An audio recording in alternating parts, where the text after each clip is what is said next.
नमस्कार, संवाद news international पे आप सबका बहुत बहुत स्वागत है। कई बार कुछ समाचार ऐसे होते हैं जो देने का दिल भी नहीं करते, मन नहीं करता उन समाचारों को सुनाया जाए, मगर कुछ ऐसी चीजें भी होती हैं जिनका विश्लेषण बेहद जरूरी होता है। आप लोगों को पता ही है कि अहमदाबाद में एक दुखद हादसा हुआ है, मगर जिस चीज का मैं विश्लेषण करने का प्रयास कर रहा हूं वो ये है कि क्या अहमदाबाद में जो हुआ, जो विमान हादसा जो घटा, जिसमें 241 पैसेंजर्स की डेथ हुई, जिसमें से कई विदेशी भी थे, जिसमें एक इंटरनेशनल लेवल पे भारत की जो एविएशन की जो दुनिया है उसका थोड़ा सेटबैक भी लगा है, कहीं ये साजिश विदेशी तो नहीं, या ये सिर्फ हादसा है? ये एक बहुत बड़ा प्रश्न है जो हम सबके मन में है। तो मैंने उसका एनालिसिस करने का प्रयास करा है। एक दरअसल प्रोग्राम आता है, आप यूट्यूब पे देखिएगा, धीरज की बात। मैंने वो प्रोग्राम सुना, धीरज की बात। उसमें धीरज भारद्वाज जी हैं जो अपना विश्लेषण रखते हैं, तो उसमें उन्होंने एक चीज उठाई कि ये बेसिकली कहीं हमला जो है ये आतंकी साजिश तो नहीं है, या ये हादसा है या हमला है, उन्होंने ये जानने का प्रयास किया। तो मैंने आज उनको इन्वाइट करा है अपने प्रोग्राम में, और आप लोगों से के समक्ष मैं ये जानने का प्रयास करूंगा कि ये बेसिकली है तो है क्या। हालांकि मैं आप लोगों को यहाँ पे बता देता हूं कि समय आने से पहले कही गई बात, मतलब बिना विश्लेषण के नहीं बोल रहा, इसलिए बात बता रहा हूं कि समय आने से पहले कही गई बात और मौसम आने से पहले लगा हुआ फल दोनों व्यर्थ होते हैं। तो ये मानिए कि इस सच्चाई को आपके समक्ष प्रस्तुत करने का मौसम आ चुका है। तो चलिए धीरज भारद्वाज जी को इन्वाइट करते हैं और जानने का न सिर्फ प्रयास करते हैं बल्कि बताऊंगा कि हकीकत है क्या। धीरज भारद्वाज जी नमस्कार, बहुत बहुत स्वागत है आपका संवाद। नमस्कार आपको और आपके दर्शकों को।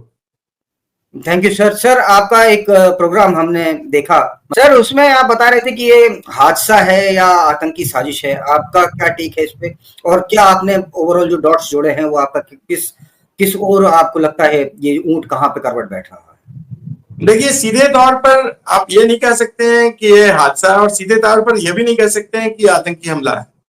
इसमें कुछ बिखरे हुए डॉट्स हैं जो संकेत दे रहे हैं कि यह जो है आतंकी हमला हो सकता है, और इसके लिए बहुत प्रबल संभावनाएं हैं, क्योंकि जो ओवरऑल हुआ है, इतने सारे लोगों का मारा जाना और बिना किसी कारण के, मतलब ये जो दुनिया की सबसे सुरक्षित ये जो 787-8 जो बोइंग का जो प्लेन है, ये अभी तक किसी भी हादसे का, तकनीकी खामी के कारण किसी भी हादसे का शिकार नहीं हुआ है। तो पहली बार भारत के साथ ही ऐसा क्यों होता है, वो भी ऐसे नाजुक समय पर जब भारत पाकिस्तान के बीच तनातनी हो और दुनिया में और कई जगह तनातनी चल रही है। अभी जो इसका हाल में मैं देख रहा था, एक मीडिया रिपोर्ट में आया रहा था कि एक केजीबी की पूर्व सदस्य है, उसने कहा कि एक साजिश चल रही है भारत के खिलाफ, वहां कुछ बड़ा करने की तैयारी है। डॉट है, ये बिल्कुल सबूत नहीं है, क्योंकि ट्वीट कोई सबूत नहीं होता। तो लेकिन अगर आप देखें तो ये प्लेन जो है, पहले वो अहमदाबाद की उड़ान पे गया, फिर वहां से उसको जाना था आगे। तो नियम क्या है कि प्लेन को खाली करवा दिया जाता है और उसके बाद उसकी पूरी चेकिंग होती है हर जगह, हर एक, जबकि इतना 1 लाख लीटर वो उनका एविएशन फ्यूल लेकर जा रहा था वो, तो उसको करीब 8,000 किलोमीटर वहां तक जाना था, इसमें लंदन तक जाना था।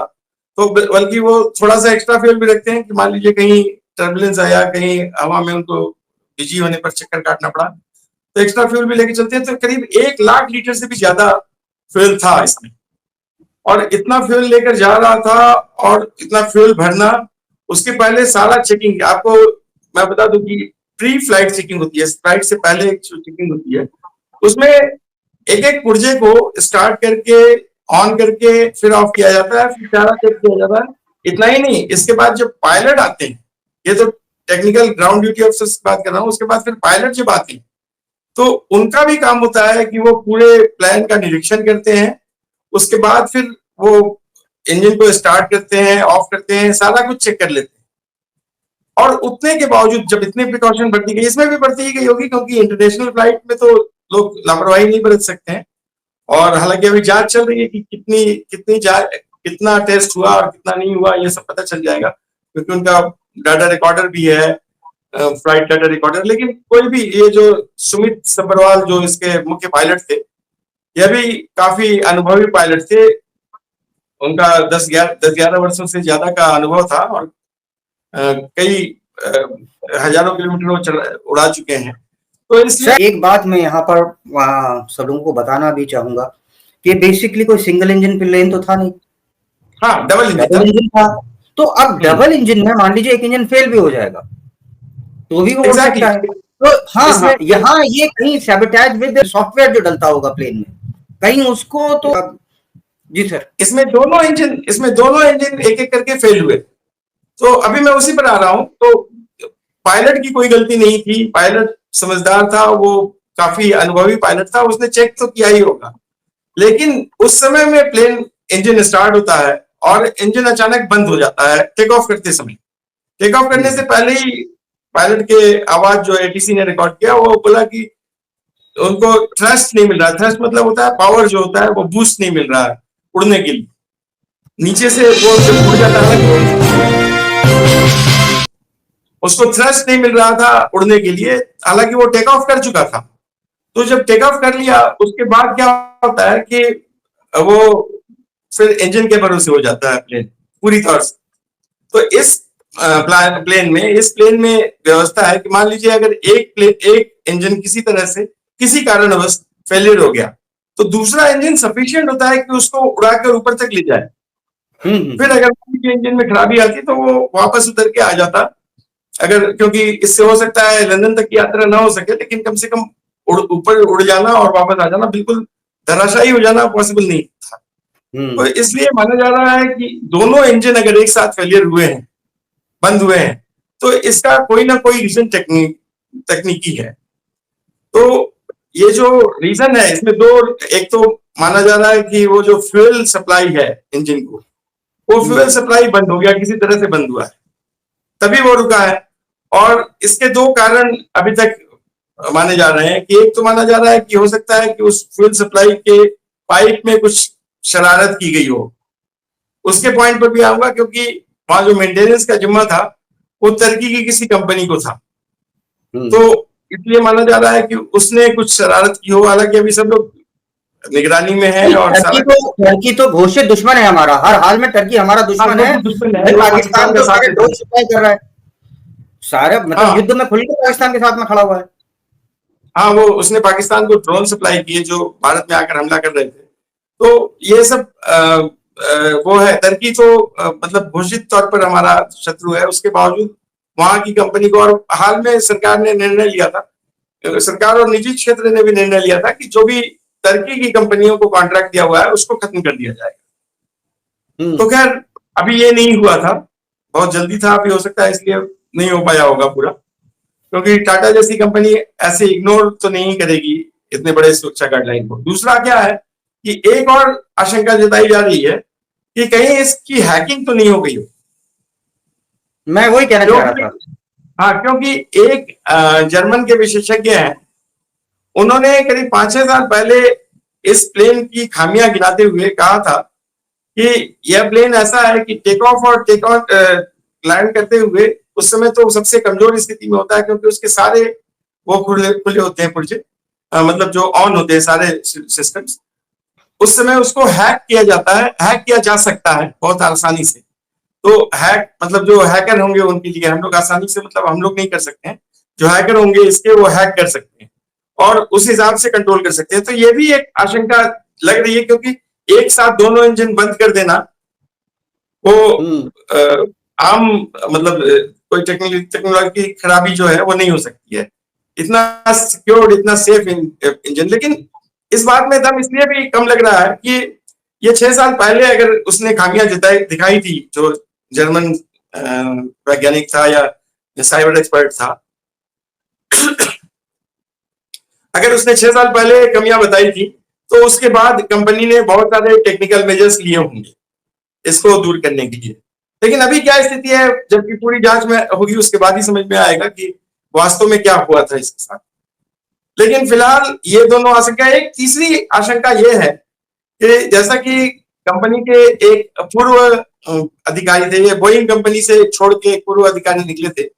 उन्होंने कहा था कि कंपनी अचानक कॉस्ट कटिंग पे उतर आई है, और उन्होंने बाकायदा आरोप लगाया था, वो अपने आप को विसल ब्लोअर बोलते हैं, तो कंपनी जो है वो यात्रियों की सुरक्षा के साथ खिलवाड़ कर रही है। लेकिन इसके काट में यह भी तर्क कहा दिया जा सकता है कि अभी तक तो पूरी दुनिया में कोई ऐसी वारदात सामने नहीं आई, कोई ऐसी घटना, कोई ऐसा हादसा सामने नहीं आया जिसके कारण अगर लगातार होते रहे तब तो माना जा सकता है कि ठीक है भाई, ये लगातार कमजोर का पार्ट देते जा रहे हैं।